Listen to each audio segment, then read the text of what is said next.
All right, let's jump right into this highly urgent explainer. Today, we're breaking down a massive geopolitical shift straight from the July 14th, 2026 Polymer Bazaar intelligence report.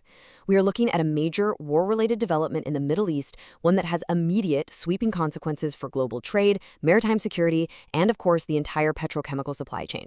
So, we're going to unpack the intelligence, look at the reactions from all sides neutrally, and then zero in on exactly what this means for your market prices.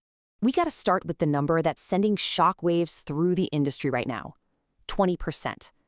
According to the report, a sudden, completely unprecedented 20% cargo fee is being proposed on literally all shipments navigating the Strait of Hormuz. Now, if you know global logistics, you know a sudden fee of this size on a major shipping artery like this, it's an absolute earthquake. It disrupts pricing models overnight. But to really grasp why this massive fee is being dropped on the market, we have to look at the catalyst behind it. So, what triggered this market shock? Well, it stems from President Trump's recent announcement on Truth Social. As outlined in the intelligence report, the U.S. is reinstating a naval blockade that specifically targets Iranian ships and their customers. And with this move, President Trump officially declared the United States to be the, quote, guardian of the Hormuz Strait. This is a profound shift in maritime policy for sure. The U.S. is stepping into a very active role here, claiming the mantle of waterway security for what is arguably one of the most vital, congested, and strategically important choke points on the planet. Now, here is the real kicker for global trade and how it applies to everyone else. While the blockade explicitly targets Iran, the strait remains completely open to all other nations. But that open transit now comes with a new 20% fee. The administration states this fee is intended to cover the safety and security costs for the waterway. In fact, the report notes Trump called this a matter of fairness for the security services the U.S. is providing. And perhaps the most urgent detail here for anyone moving cargo, the reimbursement process and this entire new model begins immediately. There's no long grace period to figure this out. Let's look at how this is actually playing out on the water. To enforce the blockade, a U.S. Navy-led Joint Maritime Information Center is kicking off its operations immediately, today, Tuesday, July 14th, 2026. The tactical arm that's putting this policy into action is already moving. That means naval assets are actively engaged in monitoring and enforcing these new blockade rules as we speak. As you can imagine, this creates a colossal friction point globally. On one hand, you have the U.S. policy. They're reinstating the blockade and charging that 20% fee in exchange for regional waterway security. But on the other side, you have immediate fierce resistance from Iran and international bodies. They strongly contest U.S. interference and fundamentally oppose the whole idea of levying fees in international waters. It's incredibly easy to see why the intelligence report flags this as a major flashpoint.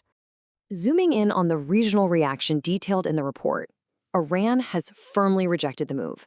The pushback is highly formalized. Iran's Khatam al-Anbiya's central HQ issued direct warnings against U.S. interference in managing the strait, and Tehran has explicitly vowed to strongly contest this blockade. But here's a crucial detail for regional stability. Iran also issued strict warnings to neighboring nations about providing any logistical support to the U.S. military. That part right there, that elevates the situation from a bilateral dispute to a very complex regional diplomatic challenge. And it's not just the immediate neighbors pushing back on the mechanics of this policy. The Polymer Bazaar report highlights a very specific response from the International Maritime Organization. The IMO officially noted its, quote, long-standing opposition to charging fees for transit through international waterways. This really highlights the broader international legal and diplomatic pushback regarding the precedent of basically monetizing transit through a globally recognized strait, regardless of the security being provided. Okay, let's pivot away from the geopolitics for a second and look at how this translates into a direct financial impact for the markets. Polymer Bazaar marks this exact situation as a major flashpoint for Middle East polymer exports. Because that 20% cargo fee applies to all Hormuz traffic, it is going to directly and severely spike freight costs for petrochemical products exporting out of major hubs. We're talking Saudi Arabia, Qatar, the UAE, all heading toward buyers in India and across Asia. Basically, if you rely on polymers originating from the Persian Gulf, the cost of getting those materials on a boat just shot through the roof. Let's actually quantify that spike. If this blockade and the 20% fee are fully enforced, Polymer Bazaar warns importers to brace for an immediate, massive jump of $60 to $80 per metric ton in landed costs. Just think about the margins in petrochemical manufacturing for a second. A sudden $60 to $80 hit per metric ton, that's not something you can just easily absorb. It fundamentally rewrites the pricing structure for downstream manufacturers in India and Asia who rely on these raw materials.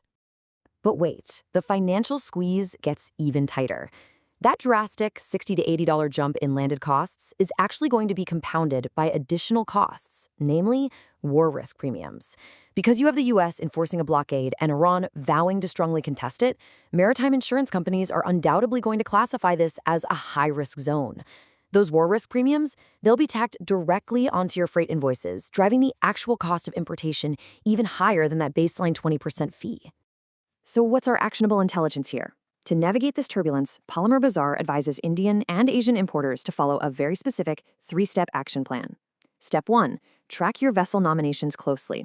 You need absolute visibility on where your cargo is and the exact route it's taking.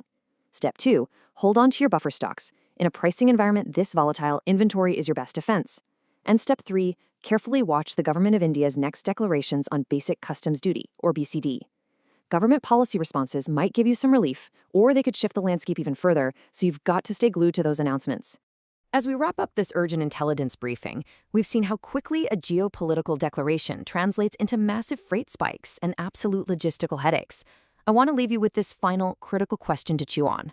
With a 20% fee looming over one of the world's most vital global choke points, exactly how long can buffer stocks really shield the global polymer supply chain before those massive costs are passed down to the consumer?